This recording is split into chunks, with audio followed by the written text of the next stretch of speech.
Sumuko na kayo! Hindi! Hindi ko alam kung anong pinaglalaban ninyo. Pero pwede ba pag-usapan natin to? Sa ingay ng karahasan, tanging dialogo ang tunay na kalayaan. Take cover! Ngayong Martes, Pwede mo na sa akin ang kumitaw. Hindi para sa iyan.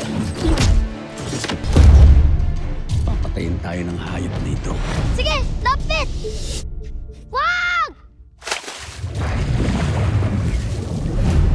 Nagpapahinga ka habang winawalang hiya mo tong si Joy. Bakit ka maikot ang ikot? Bakit masunod ka na sunod? Alam mo kung anong bagay sa'yo? Ano, ha? Eto, sasama. Balik kita. Ay, kapit! Napapaligiran na namin kayo! Wala na kayong takas! gusto ko naman regaluhan kayong lahat eh. Bakil, tulungan mo ko, Bakil. Tabang ka.